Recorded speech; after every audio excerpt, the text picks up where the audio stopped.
It started with a photograph, just a simple, sepia-toned picture from 1897. It showed a smiling couple, a man and a woman, standing close together. You could find 100 like it in any old family album, tucked away in dusty attics. This one was no different, or so it seemed at first glance. It surfaced during a clear-out of an old estate, mixed in with other forgotten treasures and trinkets. The estate belonged to a distant branch of my own family, which is how it ended up in my hands. The photo itself was nothing special, really. A common pose, a common backdrop. It looked like a snapshot of a perfectly ordinary, happy moment from a long-gone era. My initial work involved authenticating the photograph. This is standard procedure for any historical artifact. I checked the paper stock, the photographic process, the clothing styles. Everything pointed to 1897, just as the faded inscription on the back suggested. The inscription also identified the subjects, Mr. and Mrs. Elias Thorne. I did some digging into the Thorne family. They were known to have lived in a small, isolated village, far from the bustling cities. They were considered well-regarded in their community, though a bit reclusive. Elias Thorne was a scholar, I found, and his wife, Ilara, was known for her quiet grace. Nothing out of the ordinary, just a glimpse into a bygone life. But as I spent more time with the image, something started to catch my eye, a subtle peculiarity that slowly grew into a nagging feeling. It was Ilara Thorne, the wife. Her smile,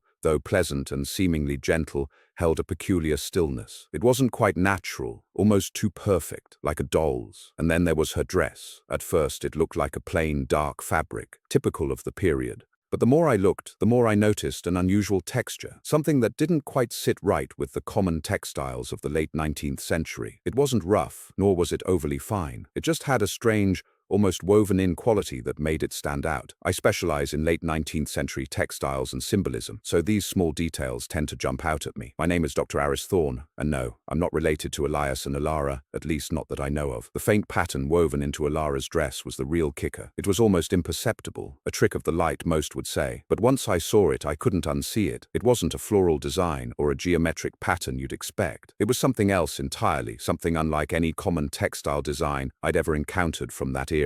It looked almost deliberate. I mentioned it to a few colleagues. They mostly brushed it off. Just the degradation of the photographic emulsion, one said. A trick of the light, another suggested, peering at it through a magnifying glass for a moment before shrugging. They were quick to dismiss it, eager to move on to more important discoveries. But I couldn't. I felt an unsettling pull towards that anomaly. It was like a whisper from the past, a silent question hidden in plain sight. My persistent feeling that something was amiss only grew. The more I stared at the photo, the more the initial innocuous appearance faded. That charming image, once so pleasant, began to feel subtly menacing. The stillness in Ilara's smile seemed less graceful and more like a frozen mask. The unusual texture of the dress now seemed less like a fabric choice and more like a deliberate concealment. A quiet dread began to emanate from the otherwise cheerful image, a sense of something deeply wrong lurking beneath the surface. It was a feeling I couldn't shake. The photo, which I had initially set aside as just another historical curiosity, was now demanding more of my attention. I found myself returning to it again and again, drawn by an invisible thread. It wasn't just academic curiosity anymore. It was a growing sense of foreboding, a gut feeling that there was a story here, a dark secret waiting to be uncovered. That faint pattern on Ilara's dress, so easily dismissed by others, had become an obsession. I knew I had to dig deeper. I decided to dedicate more resources to examining the photograph. This wasn't just a simple research project anymore. It felt like I was on the edge of something significant, something that might even be dangerous. The smiling couple from 1897 was no longer just a faded memory. They were a puzzle, and I was determined to solve it. The first step was to get a better look at that dress. I knew standard magnification could only do so much, especially with a photograph from 1897. So I turned to advanced digital enhancement techniques. I had access to some pretty sophisticated software that could take old, faded images and bring out details that were otherwise lost to time and degradation. It was a painstaking process, cleaning up the grain, adjusting the contrast, and zooming in pixel by painstaking pixel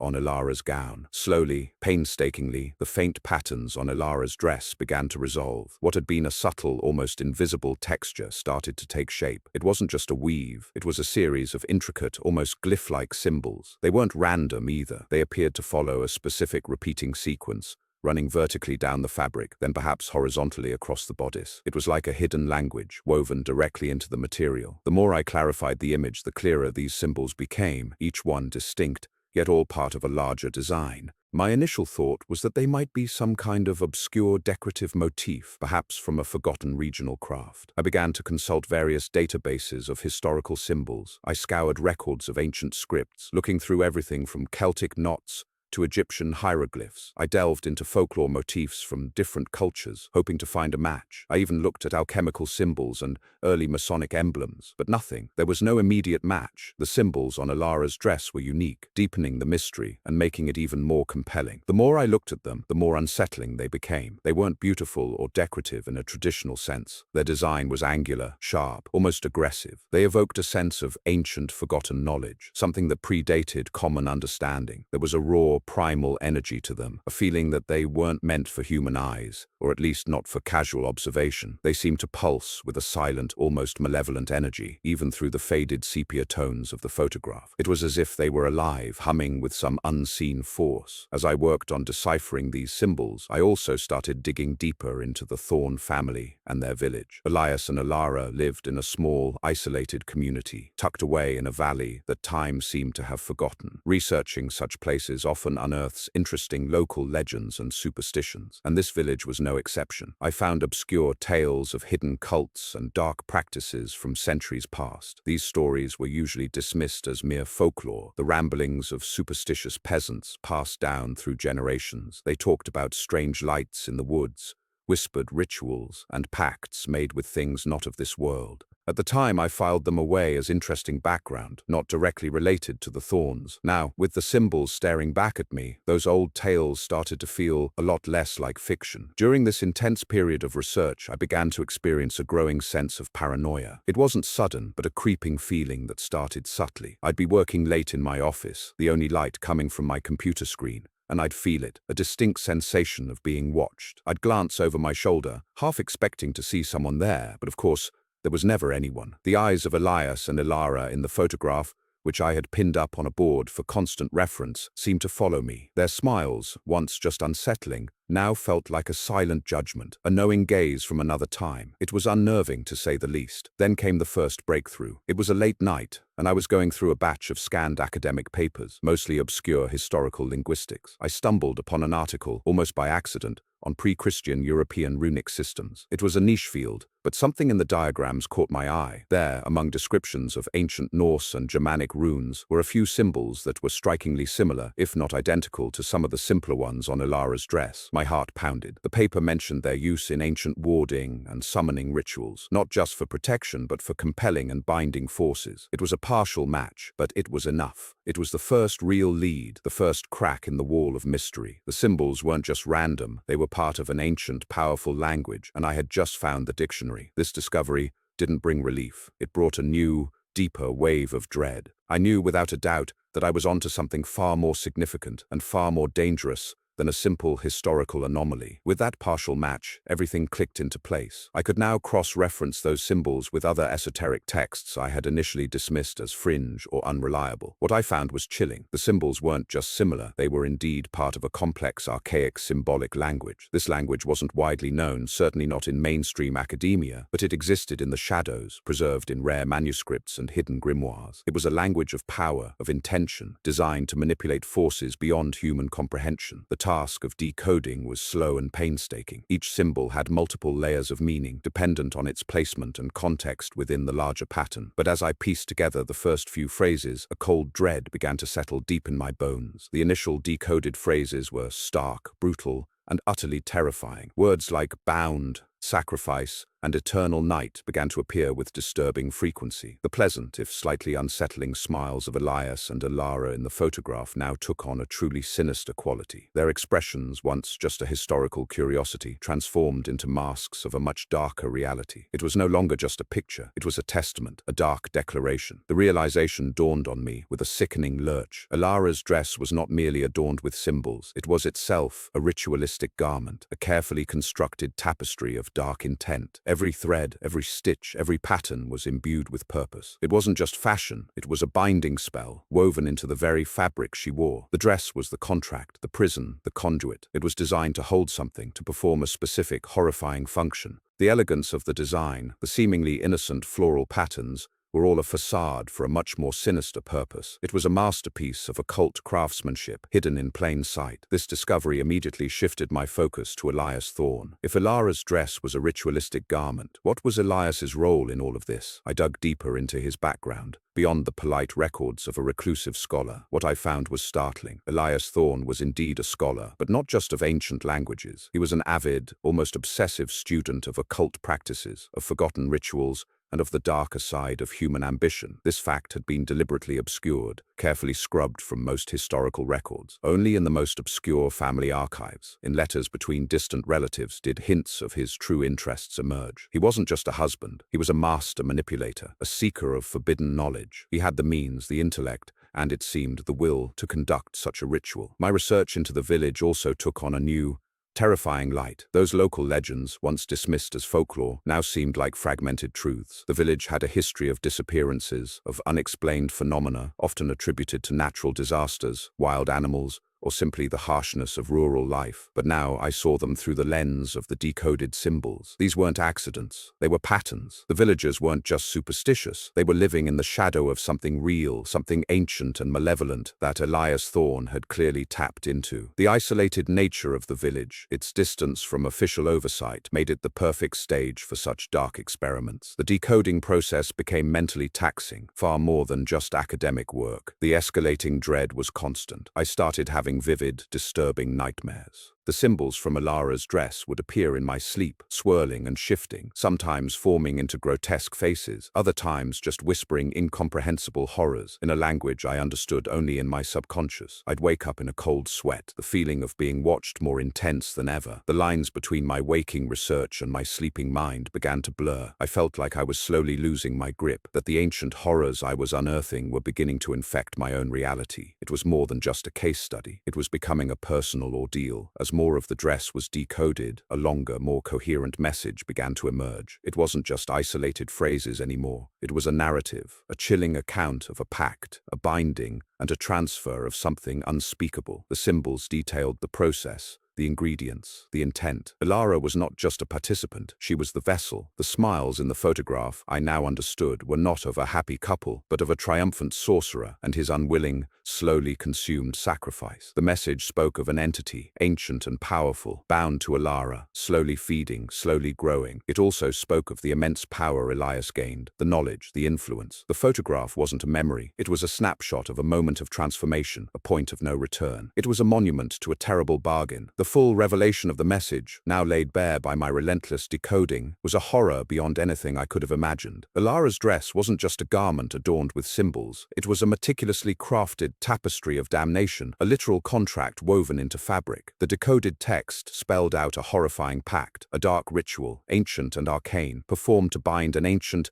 malevolent entity to Ilara Thorne. This binding was not for her benefit, but for Elias. It granted him immense power, a terrifying longevity, and knowledge that no mortal should possess, but at an unspeakable, agonizing cost to her. Ilara, I now understood with a sickening clarity, was not a willing participant in this unholy union. She was a sacrifice, a living vessel for something truly monstrous. Her life force, her very consciousness, was designed to be slowly consumed, piece by piece, to fuel this entity, to sustain its presence in the mortal realm, and to empower Elias. That serene, almost vacant smile in the photograph was not one of marital bliss. It was a mask, perhaps a reflection of the entity's twisted satisfaction as it began its slow feast, or maybe the last vestige of her own fading will, forced into a grotesque display of placation. The pleasant image was a cruel illusion, hiding a profound and perpetual agony. Elias Thorne, the respected scholar, was revealed to be a man consumed by an insatiable hunger for ultimate knowledge and control. He believed he could harness these ancient cosmic forces for his own gain, to transcend human limitations. The photograph, far from being a simple memento,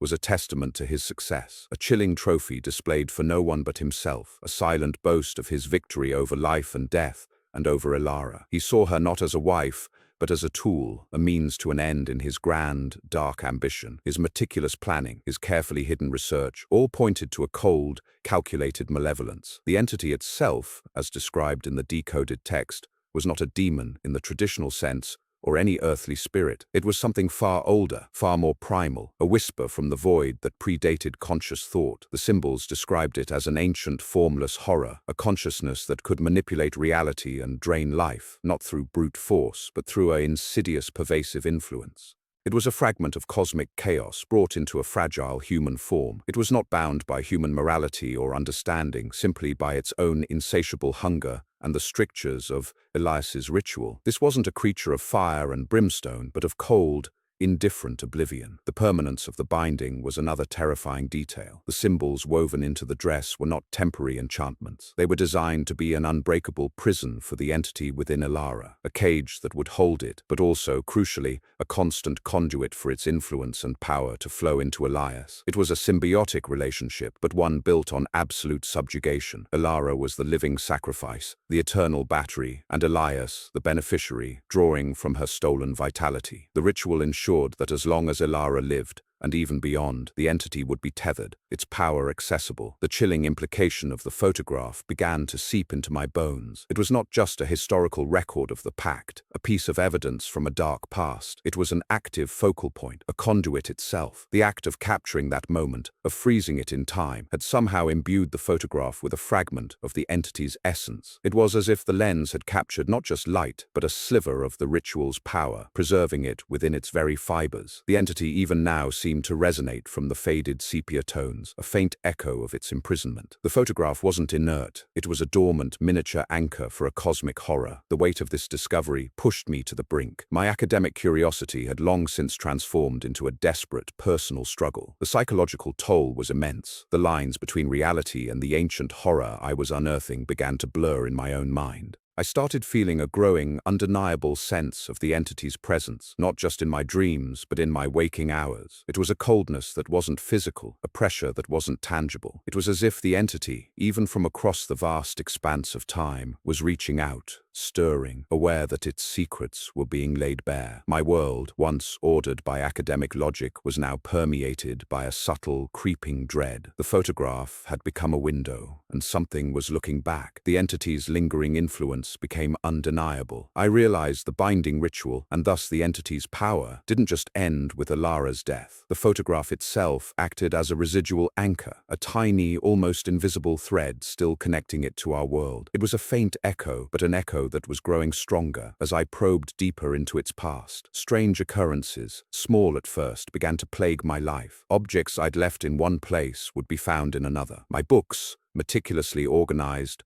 would sometimes be slightly askew, as if someone had just brushed past them. I'd hear soft whispers in empty rooms, too indistinct to make out words, but clear enough to raise the hairs on my arms. Shadows seemed to deepen and shift in my peripheral vision, just at the edge of what my eyes could properly focus on. These weren't hallucinations, I was sure of it. They felt like subtle manifestations, the entity reacting, stirring, as its long-buried secrets were unearthed. It was like a sleeping giant, slowly being prodded awake. My investigation then shifted to Elias Thorne's later life. I needed to understand what became of the man who dared to bind such a horror. Records showed he lived to an unusually old age, well into his 90s, which was remarkable for the era. He maintained his reclusive nature, rarely seen outside his estate, and was known to have amassed a vast, eclectic collection of esoteric artifacts from around the world. His death, I discovered, was shrouded in mystery. The official cause was listed as natural causes, but the local records mentioned a strange sudden illness, a rapid decline that baffled the attending physician. There were whispers of a foul smell emanating from his study in the days leading up to his passing, a scent that no one could quite place, a mix of decay and something metallic. The estate was quickly sold off, his collections dispersed, as if the new owners wanted to erase any trace of him. The decoded text had hinted at the entity's ultimate goal. It wasn't content to remain a prisoner forever. Elara was merely a temporary prison, a vessel to be consumed and discarded. The symbols spoke of a yearning to break free from its human vessel, to spread its influence, to truly awaken and feed. Elias had contained it, yes, but he hadn't destroyed it. He had merely delayed its inevitable emergence, perhaps hoping to control it indefinitely, or perhaps knowing that his own life was finite, and the problem would eventually become someone else's. I now understood, with a creeping dread, that the photograph wasn't just historical evidence. It was a potential source of danger. It was a weakened link in the entity's ancient chain, a vulnerable point. Every time I looked at it, every time I held it, I felt a subtle drain, a coldness that seemed to leach into my fingers. It was as if the entity, even in its reduced state, was attempting to draw energy, to solidify its presence through this last, tangible connection to its binding. I had to be careful, but I also knew I couldn't stop. My academic pursuit had completely transformed into a desperate mission. I became consumed by the need to understand and potentially to contain this ancient evil. Sleep became a luxury I rarely afforded myself. My office, once a sanctuary of quiet study, was now a war room covered in maps, ancient texts, and magnified prints of the photograph. I was no longer just an observer. I was a participant, drawn into a cosmic game I barely understood. The entity's whispers, once faint, now seemed to echo in the very corners of my mind, not words I could comprehend, but a constant low thrum of malevolence. It was during one of my late-night sessions, staring at the magnified image, that I noticed something new, something that had been hidden in plain sight. Examining the background of the photograph more closely, using an even higher resolution scan, I discovered faint, almost invisible symbols etched into the wall directly behind the couple. They were incredibly subtle, almost blending into the texture of the plaster, certainly not visible to the naked eye on the original print. They were similar in style to those on Ilara's dress, but distinct, forming a complex, interlocking pattern. These, I realized with a jolt, appeared to function as a secondary, external lock. Elias, in his cunning, had not put all his trust in the dress alone. He had built a failsafe, another layer of protection, designed to keep his creation contained, or perhaps to protect himself from its eventual, inevitable struggle for freedom. The implications of this discovery sent a fresh wave of unease through me. The horror was even more deeply woven into the fabric of that moment than I had first imagined. The discovery of the background symbols added a whole new layer to the mystery. I spent days, then weeks, meticulously enhancing and tracing these faint etchings on the wall behind Elias and Ilara. It was a painstaking process, far more difficult than decoding the symbols on the dress, which at least had the advantage of being on a clear fabric. These were almost ghosts in the image, blending with the imperfections of the old plaster. But slowly, painstakingly, the patterns emerged, complex and intricate, confirming my initial suspicion. This was indeed a secondary lock. As I began the arduous task of decoding these new symbols, I realized they were even more obscure than the ones on Ilara's dress. They seemed to draw from a different, perhaps older branch of esoteric knowledge. I had to delve deeper into forgotten texts, cross-reference with archaic architectural warding practices, and even consult with a few reluctant, secretive scholars who specialized in pre-industrial protective sigils. It was clear Elias had gone to great lengths to ensure this second layer of containment was robust and difficult to unravel. The purpose of these secondary symbols became chillingly clear as the first phrases began to form. This wasn't another binding for the entity itself, not directly. Instead, it was a ritualistic barrier, a failsafe created by Elias, specifically designed to protect himself from the entity's eventual full awakening. The symbols spoke of deflection, containment of overflow, and the channeling of destructive energies away from a central point, presumably where Elias would be. He had anticipated the entity's struggle and had built a shield for his own protection. This revelation painted Elias Thorne in an even darker light. He wasn't just a power-hungry scholar, he was a profound coward. He had condemned his wife to a fate worse than death, turning her into a living prison for an ancient horror, all while meticulously planning his own escape route from the consequences. He had no intention of fully unleashing the entity, at least not in a way that would put him at risk. His primary concern was always his own safety and continued access to the power the entity provided, even if it was through a heavily filtered conduit. This was not the act of a mad visionary, but of a calculating, self-serving manipulator. As I worked through the decoding, the manifestations around me intensified. The entity was undoubtedly aware of my progress. The whispers grew louder, sometimes coalescing into a low growl that vibrated through the floor. Objects in my office would occasionally shift, a book falling from a shelf with no apparent cause, a pen rolling across the desk on its own. The air grew heavy, often thick with a cold metallic scent that made my teeth ache. It was as if the entity, agitated by the unraveling of its prison's secondary layer, was flexing its ancient fury, a silent roar echoing through the veil between worlds. It knew I was getting closer to understanding its predicament, and its impatience was palpable. Among the complex glyphs of the secondary lock, a recurring phrase appeared, the key. It wasn't a description of a physical object, but rather a reference to a specific sequence of actions, a ritual, or perhaps a set of conditions that would either strengthen or, more disturbingly, weaken the lock. This key was not about releasing the entity, but about managing its containment. Elias had built in a mechanism to control the secondary barrier, a way to adjust its strength. The idea that someone, perhaps Elias himself, could actively manipulate this lock sent a fresh wave of dread through me. I realized I was in a desperate race against time. If the secondary lock, like all ancient things, was susceptible to natural degradation, it could weaken on its own, or far worse, If someone unknowingly stumbled upon the key ritual, believing it to be some benign historical practice, the entity could be fully unleashed. The thought of an unwitting person, perhaps a new owner of the manor, performing some innocuous act that inadvertently triggered the release was terrifying. The horror wasn't just in the past, it was a present and future threat. The true horror of Elias's legacy became clear. He hadn't just made a pact with an ancient evil, he had created a ticking time bomb. In his hubris, in his desperate pursuit of knowledge and power, he had left behind a dormant horror that, one day, could awaken and wreak unimaginable havoc. His intricate system of locks and protections wasn't foolproof. It was a temporary measure, a delaying tactic, and now, over a century later, I was the one left to deal with the consequences of his arrogance. The photograph, once a simple historical artifact, was now a blueprint for disaster, a map to an impending catastrophe. I had to find this key and understand its full implications before it was too late. The weight of this responsibility settled heavily on my shoulders, a burden I never asked for, but one I now felt compelled to carry. The subtle degradation I had observed in the integrity of the symbols within the photograph became more pronounced. It wasn't just my imagination. The lines were fuzzier, the intricate weaves less defined. This visual decay in the image itself was a chilling mirror to the weakening of both the dress's binding and the secondary lock. It was as if the photograph, being a conduit, was now showing the wear and tear of over a century of containing something immensely powerful. The energy that had once been tightly bound was now seeping out, slowly, steadily, like water through an old dam. The entity's presence,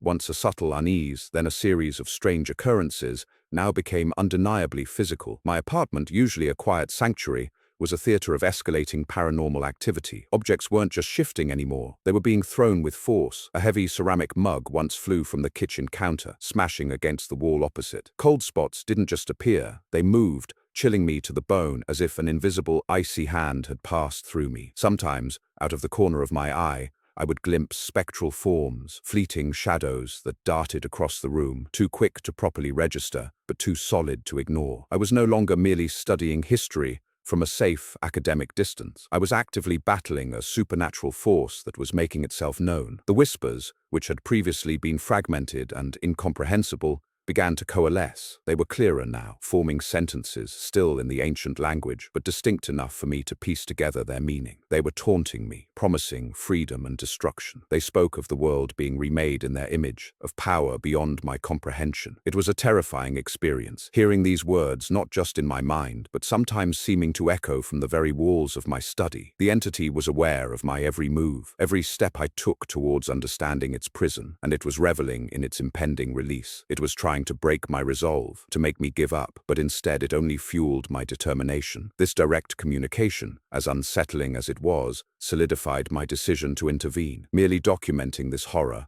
writing papers about it, or delivering lectures was no longer enough. The academic pursuit had transformed into something far more urgent, a desperate mission. I understood that I had to find a way to either reseal this ancient entity, to push it back into the depths from which it came, or to destroy the conduits of its power entirely, to sever its connection to our world once and for all. The thought of doing nothing, of letting this thing loose, was unbearable. My responsibility had deepened, moving beyond scholarly curiosity into a realm of genuine peril. I went back to Elias's notes, poring over every cryptic phrase, every obscure reference. The key to the secondary lock, I now understood, wasn't just about weakening it, it was also about disrupting it, about turning Elias's own mechanism against itself. Further decoding revealed that this disruption involved a counter-ritual, a precise reversal of Elias's original intent. It wasn't just a set of words or symbols, it was tied to the specific physical location where the photograph was taken. This was crucial. The power of the ritual was intrinsically linked to the place it was performed. Elias, in his meticulous way, had left behind breadcrumbs, perhaps out of arrogance, perhaps out of a twisted desire to prove his own genius. Armed with this newfound knowledge,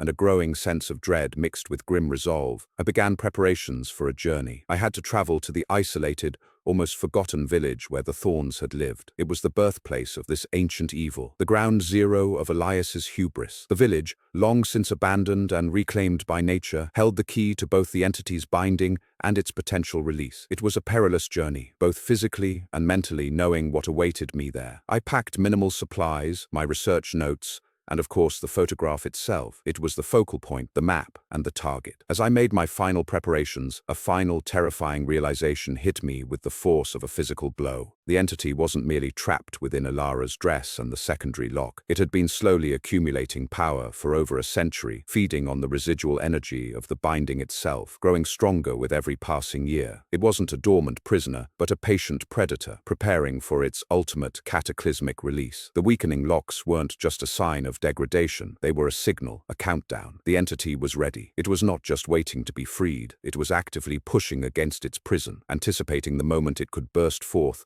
and unleash its ancient horror upon an unsuspecting world. I was no longer just going to seal a prison, I was going to confront a being that had been steadily gaining strength for over 100 years, and it knew I was coming. The journey to the village was long, the roads crumbling and overgrown, mirroring the decay that had consumed the place itself. When I finally arrived, the air was thick with a silence that felt heavy, almost solid. Houses stood like skeletal remains, their windows empty eyes staring out at a world that had forgotten them. Weeds choked everything, reclaiming what humanity had built. The oppressive weight of history, coupled with the entity's growing power, pressed down on me, a tangible force that made each step feel like wading through thick mud. This wasn't just a ghost town, it was a tomb, and I was its sole visitor. Locating Elias Thorne's former manor wasn't difficult. It stood on a slight rise, larger and more imposing than the other dilapidated structures. Even in its ruin, its stone walls, though weathered, still exuded an aura of forgotten grandeur. Inside, the decay was even more pronounced. Floors groaned under my weight, dust motes danced in the sparse shafts of light that pierced the broken windows, and the air smelled of damp earth and old secrets. Using the clues from Elias's journals and the distinct background details from the photograph, a specific pattern of cracked plaster, a peculiar stain on a wall, I found the exact room where the infamous picture had been taken. It was a small, almost forgotten chamber on the second floor, tucked away from the main living areas, as if Elias had wanted to keep his dark work hidden even from himself. The room was now a shell, the wallpaper peeling in strips, the floorboards rotten, but the faint, almost invisible symbols I had seen in the photograph were still discernible on the crumbling wall behind where the couple had stood. As I began to unpack my meager supplies, laying out the charcoal, the specific herbs,